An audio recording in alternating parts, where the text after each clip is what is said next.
Hey, y'all, and welcome back for episode 4 of season 2 of Cookies, Couches, and Conversation. As always, I am your host, Mallory Pettinger, and we have a really good topic today. I asked people to reach out and let me know some of the things that they wanted to hear on the podcast this season. And the topic of discussion that was recommended, like top 3, was navigating unexpected life changes. That looks different for everybody, but in general, everybody just kind of wanted to see how do people react when plans change.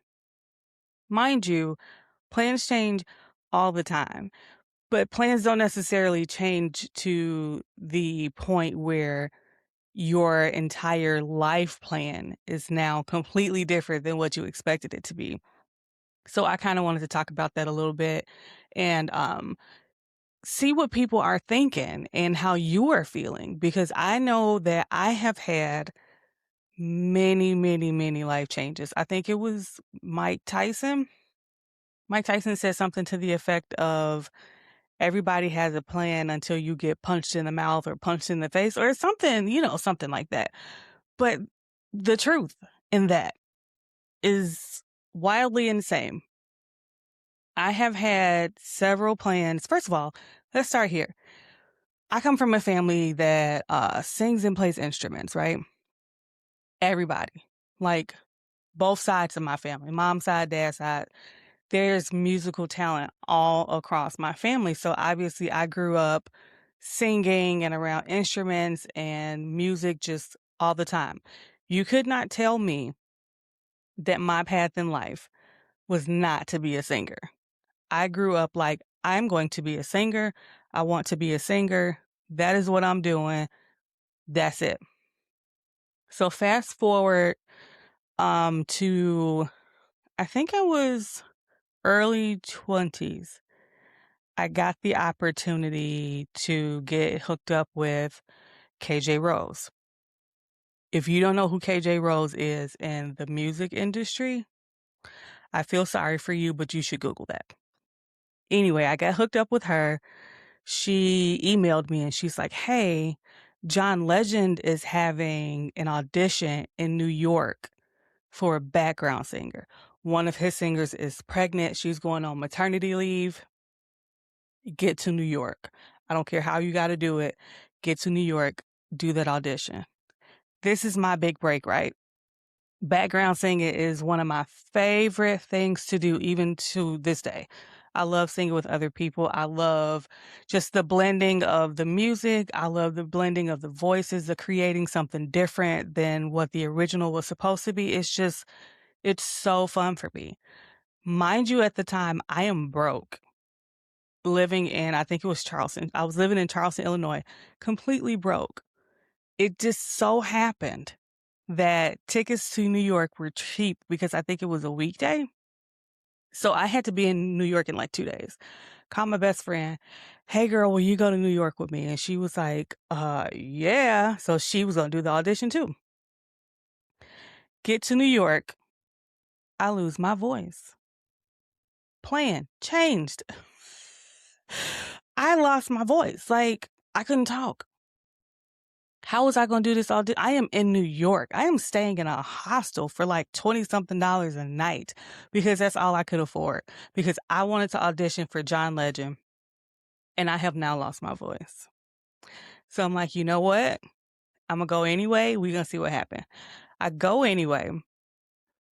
I'm a soprano at the time. At the time, for the people who still try to make me a soprano today. So I'm a soprano and I'm like, how I can't get this out unless I sing really loud. And even then I have no voice. So I have no speaking voice. So I don't know if it's going to happen. Get up there and it's literally like, okay, y'all, this is the part. This is your part. We're going to call people and you're going to have to be ready. We're just going to keep the music playing. And then when the one person goes, the next person step up, you go, and then you walk off. I'm like, oh my God, I'm so nervous. I ain't take my coat off. I ain't take my hat off. I don't think I had on a scarf. Like I ain't do nothing. I was just nervous because I didn't have a voice. I get up there. I sing the living snot out of that soprano part. Like I am loud and everything. The girls behind me were like, oh my gosh, she did really good. And then I stepped off. No voice again. Never heard anything. So obviously I didn't get it, but it was at that time I was just like, maybe I'm not going to be a singer. Not saying that the John Legend audition killed my dreams, but it was just like, maybe I should rethink if this is for me because it happened really, really fast. So I tend to think when things happen like that, it happens for a reason. And good or bad, you're meant to learn something from it. Well, fast forward a couple weeks after getting back, I find out I'm pregnant with my son. Definitely won't be going on anybody's tour or anything like that. So I'm knowing that I got that opportunity to let me know that that was not for me. At least it wasn't for me then. My plan changed. It changed in the most amazing way because I got the greatest gift I've ever been given out of it. But it was it was the starting point of me learning how to pivot. Okay. So I said all that to say we're going to talk about pivoting because I feel like unexpected life changes happen, but the lesson is not in the change, the lesson is in the pivot. And I hope that makes sense. Like things are going to change, and what you do, how you pivot, really determines the outcome and how you navigate that. And I'll try to better explain as we go on. So, one of the things that I did want to talk about from my past was, first of all, in college, I had a plan. I was not going to go straight to college. I was going to go to community college. I was going to do community college for 2 years, and then I was going to transfer to Purdue University. At Purdue University, I was going to be a computer engineer. In comes the unexpected life change. I met home with my grandmother and my mother. They have such the same personality and they don't know it, to the point that the one is complaining about the other for doing the exact same thing that they're doing. It's hilarious. But at the time, I'm 18. I'm like focused. I'm zeroed in on my goals. And when I realized that I was going to have to listen to them complain about themselves for another 2 years, I was like, yeah, no, I ain't got it, boss. I was like, actually, I think I'm gonna go away to school and we'll figure it out from there. So that was my first pivot. I applied to a school that I knew I had some friends that I asked them about like how they liked it. And they were like, yeah, yeah, yeah, we love it. You should come. And so I applied to the school maybe like a month or two before school started. And the very first time I ever saw the school was registration day when we were moving in. Look, hey, I was going to figure out what it was that I wanted to do from there. I just needed to get there. So that was my first pivot that I didn't realize was an actual pivot in response to a life change. I'm going to school. I've never really had a super serious boyfriend. I meet somebody. I fall madly in love with this person, right? Just such a kid. And the plan that I had for my schooling just goes completely away because now I'm distracted, which wasn't his fault. It was my fault, really. And it was just learning to be an adult, which sometimes, we learn to be an adult the hard way. And so I won't bore you with the details of all of that. But the plan that I had to be a computer engineer was now gone. And like I said, early 20s, I ended up having my son. And so now everything that I had thought that I would do in life has completely changed. I have no direction. I'm just like, let me just focus on getting a job. So I worked my way into this one company, and I'm working there and I'm just kind of moving up through the ranks. And one of the things that was going on was I would often hear people say, HR is terrible. HR is not here for you. HR is working for the company, not you. HR doesn't care about you. And I don't know anything about HR. I've never had to deal with HR, but I'm like, that doesn't make sense because I'm looking up what HR is supposed to be. Human resources, they're here for the human resource. They're here for us. So obviously, they're here to help you and the company. No, no, no, no, no. They're no, no, no, no, no. That's not true. They're here for the company. All right, cool. I never believed that, and I never had any experience with that. So I just let people say what they wanted to say. Now we get to a situation where I need HR's help. Multiple situations actually. HR let me down so bad.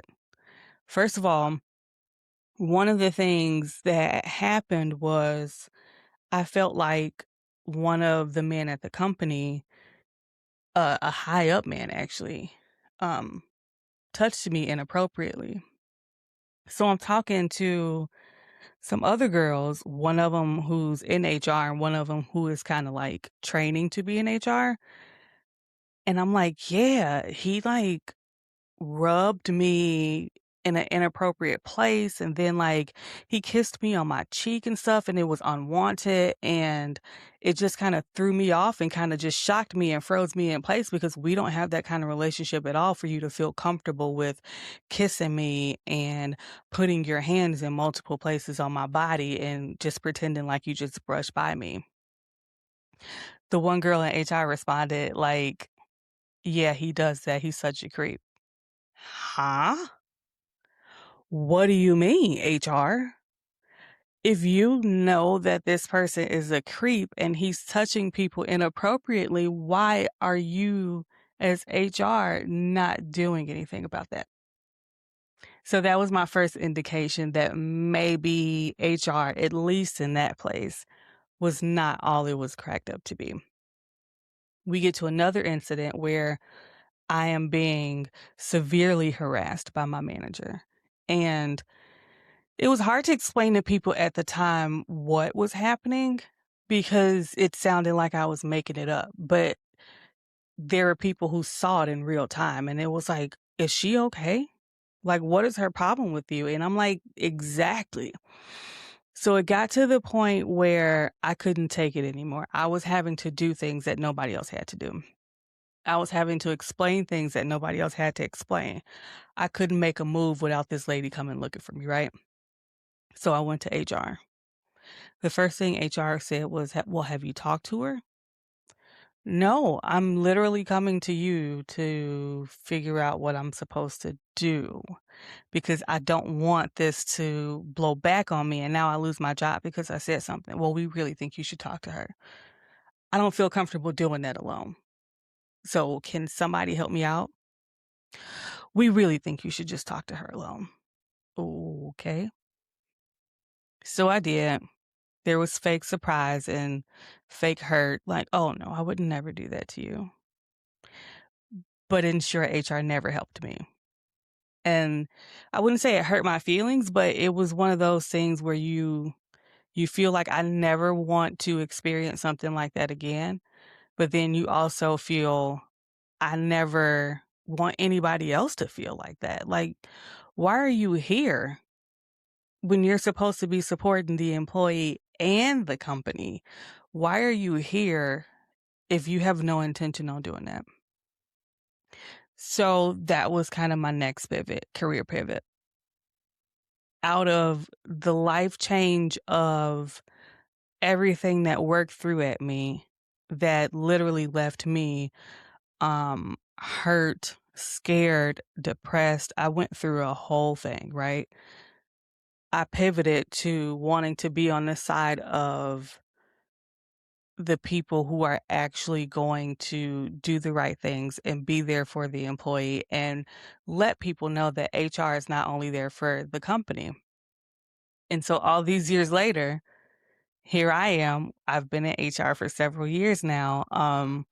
And I'm actually about to graduate finally with my bachelor's degree next month in April. and I'm thinking of keeping going, but I don't know. But I'm at least gonna get my next HR certification. I already have one.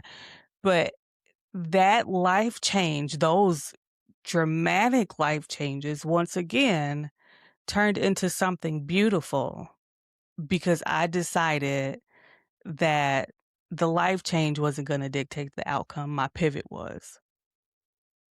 And I think a lot of us have very, very similar experiences in that the things that we plan for our education, the things that we plan for our career, they just don't always turn out how we expect them. And I do know several people who have allowed that to kind of knock them down. And so they just became content with getting a stable job and just, working and being comfortable in that stability and making decent money. And I am not saying that that's a problem. I'm not saying that that's right or wrong. You do whatever it is that makes you happy, but ask yourself, is the contentness because this is what really makes you happy? Or is the contentness from being scared of the pivot? Let that sit with you for a bit and then make the decision from there what it is that you want to do for the rest of your life. I would hate for you to just be content because of fear. The pivot could be monumental for you. One of the other things that I kind of definitely had knock my socks back was 2023. I'm feeling like something is wrong with my body, right? I'm not feeling like myself. Something is off. And I'm feeling internally some pain and that something is just not right. I don't know how to explain it. I'm telling my husband and he's like, "Well, we'll get you checked out. We need to get you checked out then. If something is wrong, if you're not right, then let's figure it out together." So, before I actually got in to see my doctor, I started feeling things in my abdomen.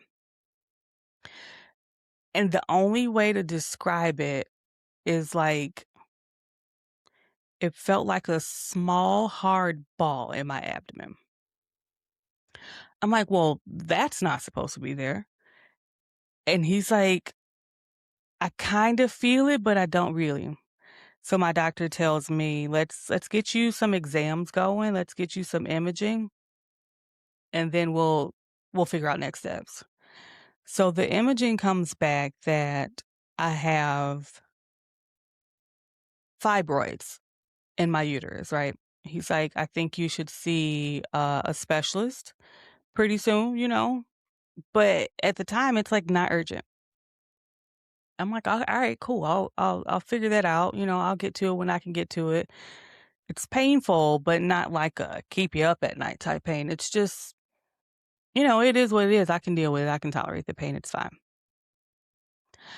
I want to say maybe 3 or 4 months later, I'm laying down in the bed and I get the worst pain. And I'm like, "Babe, this hurts." And he's like, "What?" And I feel my stomach.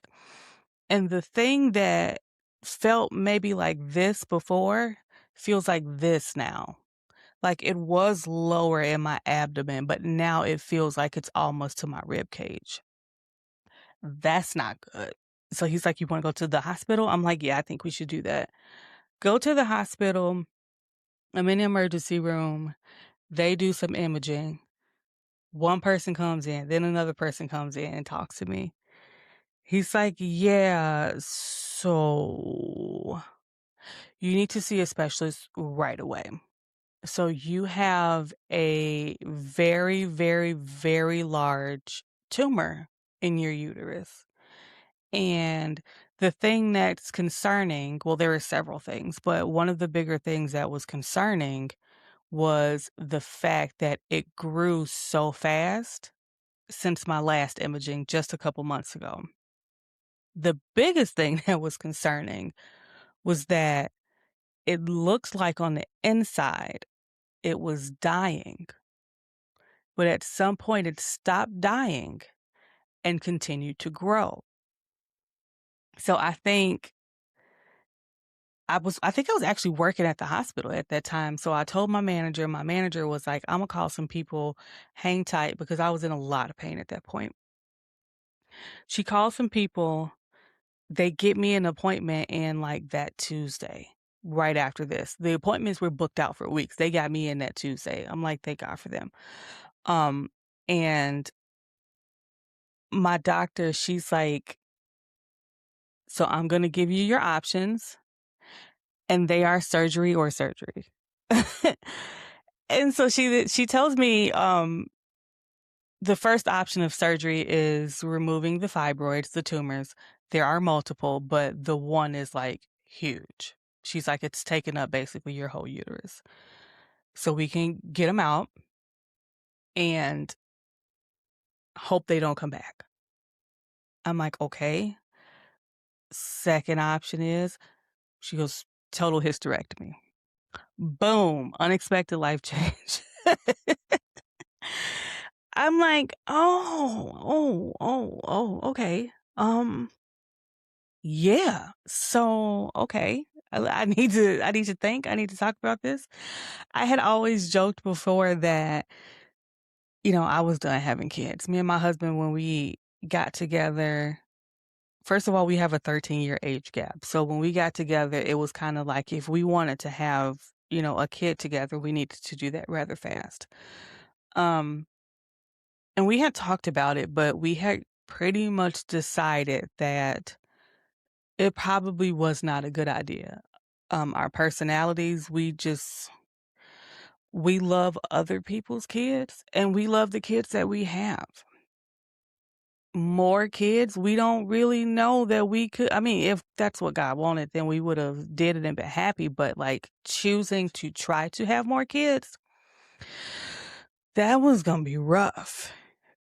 So I don't really know if we want to do that. To put that into perspective, our youngest child in the house is 15 years old right now. This was just 3 years ago. So we would have been starting over from diapers in a 12, 13-year age gap for the kid.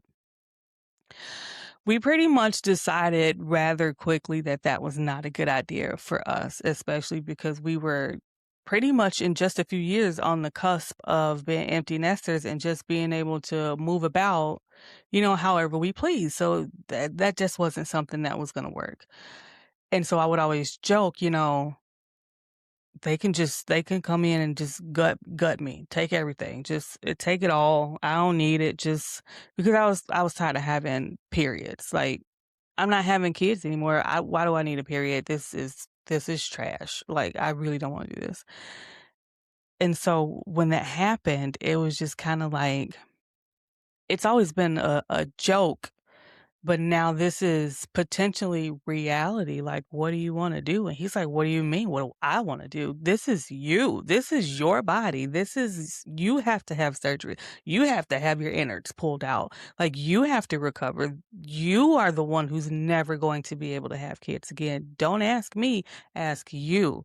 And I love that about him, but he knows that I can't make a decision like that without him. So ultimately, it was just like, do what's going to be best for you to be safe long term. And so we elected to have the total hysterectomy. And I thought that afterward I would have, that crush feeling that some people have where I really can't have kids anymore. Like, that's the end. I have no womb anymore. And I thought it was going to be very, very devastating for me because I had heard that it can be very, very devastating for some people. It was not.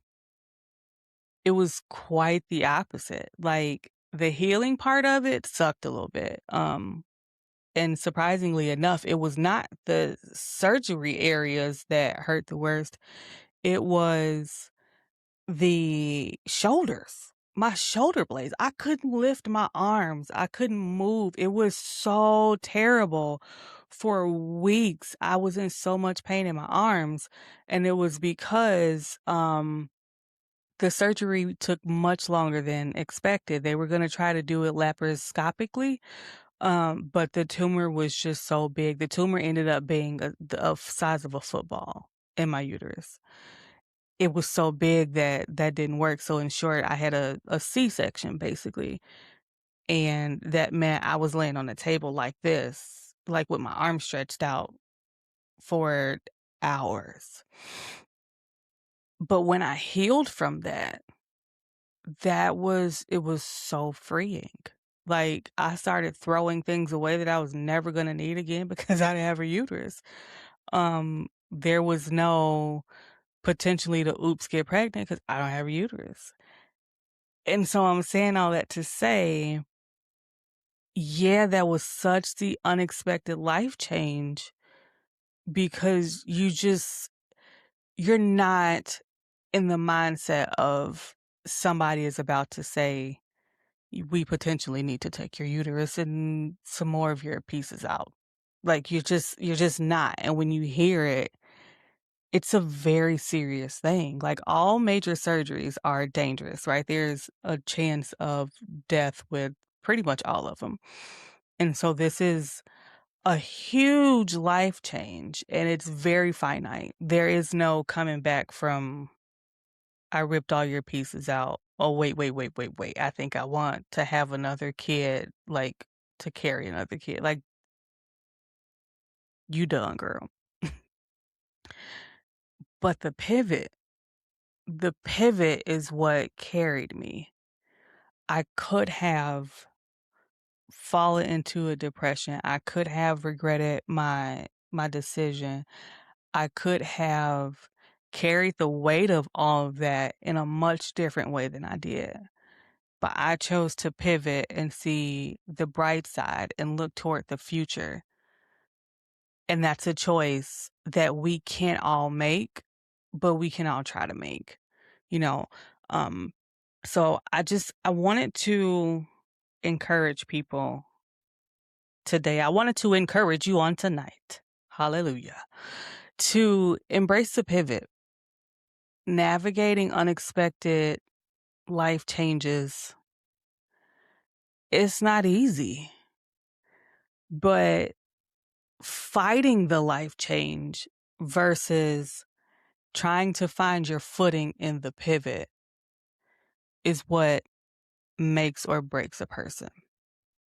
I am not a motivational speaker, so I don't feel like I'm trying to sound like one, and I would never dismiss people's feelings and emotions and unexpected life changes. I am a big advocate, and I tell my husband this all the time, like, um, when we have disagreements and stuff and the both of us are feeling some kind of way, feel how you need to feel. Just don't stay there. And I think that mindset has carried me in more than one way. When you lose somebody, feel how you need to feel, but don't stay there. Like, slide down a wall, fall out on the floor if you have to, but get up from that wall at some point. Get off the floor at some point. When you lose your job, feel how you need to feel. Mourn the loss of that job, the friends that you might not have anymore from that job, um, the stability that that job brought your life. Absolutely feel how you need to feel, but pivot and don't stay there. Look for the future. Look for the opportunity that that has now brought you to do something else or to do something that you've always wanted to do. And if I could leave anything with you guys today, it would be embrace the pivot. Don't let yourself stay in a place that is going to keep you from where you're meant to be just because things changed and you weren't prepared. things change all the time and we're not prepared. But if you can learn to pivot, I think you will land on your feet. That's all I got. I hope you guys enjoyed the show. I hope you catch up on the previous episodes, and I hope to see you next week. Bye.